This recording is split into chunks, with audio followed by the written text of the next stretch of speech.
বন্ধুরা, আপনাদের প্রথমে জানিয়ে রাখি আজকে যে বিষয় নিয়ে আমাদের আলোচনা পার্শ্ব শিক্ষকদের জন্য ভ্যারি সেন্সিটিভ। আপনাদের যদি সময় থাকে অবশ্যই আজকের এই প্রতিবেদন, আজকের এই ভিডিও শেষ পর্যন্ত শুনবেন। দেখুন, এই মুহূর্তের যে স্ট্যাটাস, অপশন তো একটাই। আপনারা সকলেই জানেন যে ভদ্রভাবে যদি দাবি আদায় না হয়, ভদ্রভাবে যদি বেতন বৃদ্ধি না হয়, তাহলে রাস্তায় বা রাজপথে নামতে হবে। এই সূত্রটা আশা করি সবাই জানে। কিন্তু এই মুহূর্তের যে স্ট্যাটাস, বঞ্চিত ফোরামের আগামী 23 তারিখ থেকে কলকাতার রাজপথে আন্দোলনের ডাক, তার সঙ্গে পার্শ্ব শিক্ষক ঐক্যমঞ্চের ভগীরথ ঘোষের আজকের লাইভ বার্তা, এবং তার সঙ্গে একাধারে রাজ্যের শাসকপন্থী সংগঠনের নেতাদের পজিটিভ বার্তা, আরও সময় দেওয়ার বার্তা। অর্থাৎ একসঙ্গে এমন একটা সিচুয়েশন তৈরি হয়ে গেছে, সাধারণ পার্শ্ব শিক্ষকরা প্রায় কনফিউজ। এবং কনফিউজ তারাই হয়েছে যারা আন্দোলনে পার্টিসিপেট করেন, যারা কর্মসূচিতে পা মেলান, যারা বাড়িতে বসে শুধুমাত্র বাকিদের হলে আমারও হবে এই মানসিকতার যারা রয়েছেন, তাদের কোনো যায় আসে না। তাদের শাসকপন্থী সংগঠন কি বলল, ভগীরথ ঘোষ লাইভে এসে কি বললেন, আমরা বঞ্চিত ফোরামের পক্ষ থেকে কি ঘোষণা করা হলো, তারা খবরও রাখেন না। কিন্তু যারা খবর রাখেন হাতে গোনা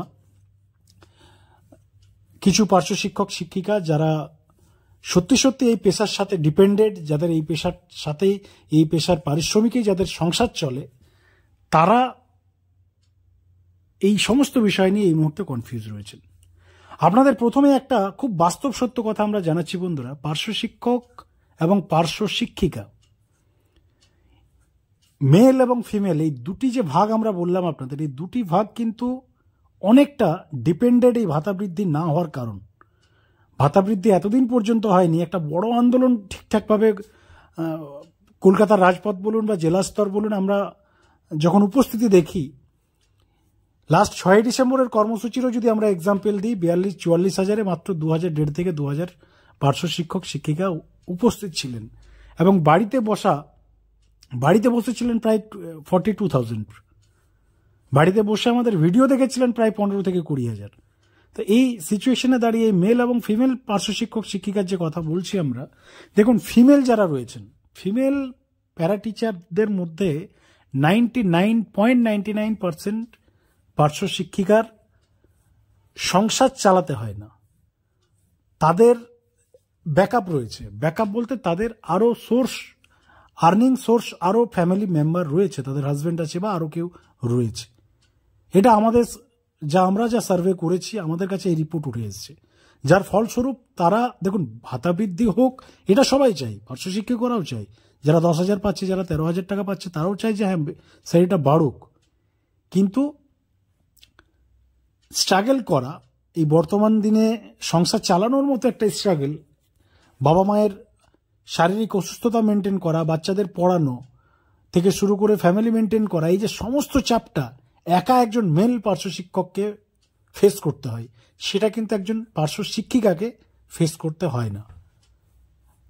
100-র মধ্যে প্রায় 90% পার্শ্ব শিক্ষিকা যারা রয়েছেন তাদেরকে ফেস অফ করতে হয় না, যার ফলস্বরূপ তারা এই সমস্ত বিষয়ে বেশি মাথাও ঘামায় না। আপনারা দেখেছিলেন ঐক্যমঞ্চের 2019 সালের আন্দোলন, পার্শ্ব শিক্ষিকারা আসতেন, হাতে গোনা কিছু হয়তো রাতও থেকেছেন, কিন্তু ম্যাক্সিমাম, অধিকাংশ যদি আমরা কথা বলি, সিংহভাগ পার্শ্ব শিক্ষিকার যদি কথা বলি, তাহলে 2019 সালের পার্শ্ব শিক্ষক ঐক্যমঞ্চের আন্দোলনটা একটা ইভেন্টের মতো তাদের কাছে ক্রিয়েট হয়েছিল। একটা ইভেন্ট চলছে, একটা প্রোগ্রাম চলছে, সেখানে যেতে হবে, 2-4টা সেলফি তোলা হবে, সেই সেলফি গ্রুপে শেয়ার করা হবে যে দেখো আমরাও এসছি, সেজে গুজে গিয়ে সেলফি তুলে বাড়ি, বাস, আন্দোলন শেষ। কিন্তু এইভাবে তো আন্দোলন হয় না, সেখানে সময় দিতে হবে, আপনাকে থাকতে হবে, ফ্যামিলির সবাইকে নিয়ে গিয়ে, বাচ্চা কাচ্চা নিয়ে আপনাকে সেখানে যোগদান করতে হবে। তো সেই পার্সেন্টেজটা খুবই কম, পার্শ্ব শিক্ষিকাদের মধ্যে পার্সেন্টেজ খুবই কম। যারা মাথা খারাপ করে, যারা আন্দোলন বলুন, কর্মসূচি বলুন, মিটিং মিছিল, এখানে যাওয়া সেখানে যাওয়া, এই সমস্ত বিষয় নিয়ে যারা মাথা খারাপ করে, তাদের মধ্যে সিংহ কেন 100% হচ্ছে মেল প্যারা টিচার, তারাই মাথা খারাপ করে। এবং 100-র মধ্যে 20% পার্শ্ব শিক্ষিকা যারা এই সকল আন্দোলনগুলোতে সক্রিয়ভাবে পার্টিসিপেট করে, আর 80% বাড়িতে বসে থাকেন, যার ফলস্বরূপ পার্শ্ব শিক্ষকদের কোনো প্রোগ্রামে বড় জমায়েত হয় না। আর এই জমায়েত না হওয়ার জন্যই আজকে আমরা বঞ্চিত ফোরামের মতো, যেখানে পার্শ্ব শিক্ষকদের একাধিক সংগঠন, একাধিক নেতৃত্ব, একাধিক বুদ্ধিজীবী নেতারা রয়েছেন, তারাও অন্যান্য সেক্টরের কর্মচারীদের সঙ্গে নিয়ে আন্দোলন করতে বাধ্য হয়েছেন। দেখুন, জগা খিচুড়ি আন্দোলন, একটা সময় পার্শ্ব শিক্ষকরা মহিদুল ইসলামের আন্দোলনকে বলতেন জগা খিচুড়ির আন্দোলন। তার কারণ 2021 সালের বিধানসভা ভোটের আগে মহিদুল ইসলাম, রাম শাম, যদু মধু অর্থাৎ সমগ্র শিক্ষার রাম শাম সকলে, এসএসকে এমএসকে, পৌরসভা, মাদ্রাসা অর্থাৎ যত ধরনের কন্ট্যাকচুয়াল শিক্ষক শিক্ষাকর্মী রয়েছেন তাদের সকলকে নিয়ে তিনি রাস্তায় বেরোতেন, আন্দোলন করতেন, জেলায় জেলায় ডেপুটেশন সভা, সমস্ত কিছু হয়েছে। কিন্তু বাস্তব সত্যটা তো সবাই জানে, একটা সরকারের কাছে একজন যদি যায়, দাবি করে আমার এটা চাই, আমাকে এটা দিতে হবে, রাজ্য সরকারের কতটুকু চাপ পড়বে? খুব অল্প পরিমাণ চাপ পড়বে। এবার যদি 100 জন গিয়ে কোনো জিনিস চায়, তাহলে অবভিয়াসলি একটা চাপ তো পড়বেই। একজনকে দেওয়া যতটা সহজ, 100 জনকে দেওয়া, 100 জনকে খুশি করা ততটাই কঠিন। এই চরম সত্যটা অ্যাজ এ শিক্ষক, অ্যাজ এ বুদ্ধিজীবী, অ্যাজ এ নেতা, নেতৃত্ব সবাই জানে। কিন্তু জমায়েত তো করতে হবে, দৃষ্টি আকর্ষণ তো দরকার। দৃষ্টি আকর্ষণ জমায়েত না হলে কাজের কাজ তো কিছুই হবে না, দাবিটাই তো সামনে হাইলাইট হবে না। তো যার ফলস্বরূপ আজকে আমরা বঞ্চিত ফোরামের মতো একটা ফোরাম বাধ্য হয়েছে কার্যত রাম শাম যদু মধু সকলকে একত্রিত করতে। এসএসকেএমএসকে শিক্ষক শিক্ষিকাদের সাথে পার্শ্ব শিক্ষকদের কি সম্পর্ক?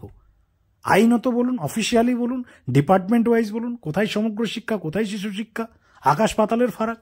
কি প্রয়োজন তাদের সাথে আন্দোলন করার? ইভেন সমগ্র শিক্ষারও যারা আদার্স কর্মচারী রয়েছেন, শিক্ষাবন্ধু থেকে শুরু করে স্পেশাল এডুকেটার্স, আমরা চাই সবার হোক, কিন্তু ইউনিকভাবে যদি আমরা ধরি, ইন্ডিভিজুয়ালভাবে যদি ধরি, সেক্টর ওয়াইজ ইন্ডিভিজুয়াল আন্দোলনের যতটা দাবি আদায় পসিবল, বা সরকারের পক্ষেও যতটা দাবি আদায় বা দাবি পূরণ করা সহজ, একত্রিতভাবে সবার একসঙ্গে ততটাই কঠিন। আজকে ভগীরথ ঘোষ এই বার্তাটাই দিয়েছেন যে আন্দোলনে আমাদের কোনো প্রবলেম নেই, কিন্তু এই যে রাম শাম যদু মধু সবাইকে নিয়ে ডাকা হচ্ছে, এখানে আমাদের প্রবলেম রয়েছে। এবার যদি বলেন ভগীরথ ঘোষ কি, ভগীরথ ঘোষ অ্যাজ এ পার্শ্ব শিক্ষক ঐক্যমঞ্চের আহ্বায়ক, একটা সময় পার্শ্ব শিক্ষক ঐক্যমঞ্চটা একটা জয়েন্ট প্ল্যাটফর্ম তৈরি করার জন্য একটা ট্যাগলাইন বা একটা নাম রাখা হয়েছিল, ভগীরথ ঘোষকে সামনে রাখা হয়েছিল। কিন্তু তার পেছনে তো সংগঠন ছিল, তার পেছনে নিখিলবঙ্গের মতো সংগঠন ছিল, তার পেছনে সমন্বয় সমিতি বা আরও একাধিক সংগঠন ছিল। আজকে কেউ নেই। আজকে ঐক্যমঞ্চে শুধু আহ্বায়ক ভগীরথ ঘোষ নিজেই রয়েছে। কিন্তু যেহেতু 19 সালের আন্দোলন, তার একটা ফেস ভ্যালু, একটা ব্র্যান্ড ভ্যালু তার হয়ে গেছে, যার ফলস্বরূপ তার কথাই মোটামুটি 100, 150, 200, 500 বা 1000, 2000 পাবলিক শোনে। শিক্ষক শিক্ষিকারা তার কর্মসূচি, তার কথা, তার শোনে আর কি। তিনি যদি কোথাও পার্শ্ব শিক্ষকদের জমায়েত ডাকেন, 1,500-2,000 তিনি মানে অনায়াসে ডাকতে পারবেন, জমায়েত করাতে পারবেন। এই কোয়ালিটি ভগীরথ ঘোষের রয়েছে। তো সেখান থেকেই ভগীরথ ঘোষ বার্তা দিয়েছে যে এই জগা খিচুড়ি বা এই সমাজ দাবি একসঙ্গে পূরণ করার জন্য যে আন্দোলন ডাকা হয়েছে, সেখানে আমরা নেই, তবে সাধারণ পার্শ্ব শিক্ষককে তিনি ফ্রি হ্যান্ডও দিয়েছেন যে চাইলে যেতে পারে, আমার তাতে কোনো আপত্তি নেই। এবার পার্শ্ব শিক্ষকরা বন্ধুরা কনফিউজ হয়ে গেছে, তারা করবে কি? একাধারে আমরা বঞ্চিত ফোরামের পক্ষ থেকে আপনারা জানেন তারা কর্মসূচির ডাক দিয়েছে 23 তারিখ থেকে। পার্শ্ব শিক্ষকরা যাবে কি যাবে না? ভগীরথ ঘোষ আজকে একটা বক্তব্য রেখেছে।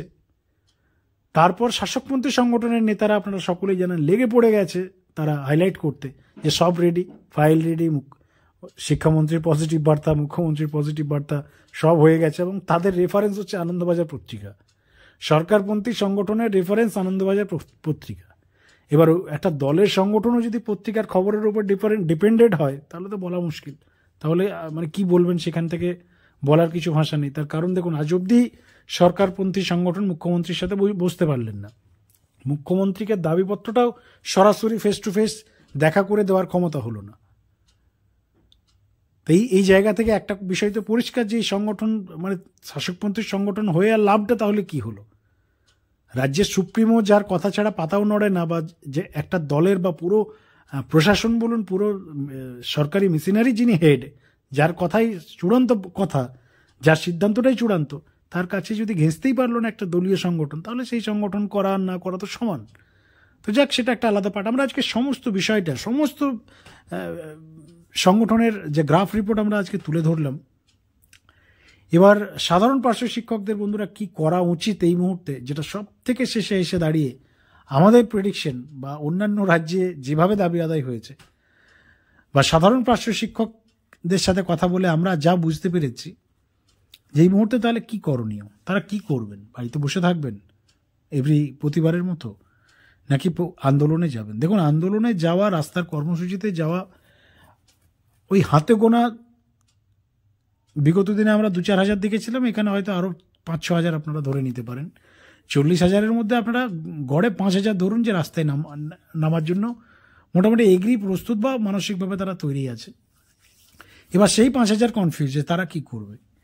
তো তাদের জন্য আমাদের এটাই বার্তা, আমাদের চ্যানেলের পক্ষ থেকে আমরা এটাই জানাবো, শিক্ষিত মানুষ, অন্যান্য রাজ্যে দাবি পূরণ হয়েছে, রাজ্য সরকারগুলো ভাতা বৃদ্ধি করেছে।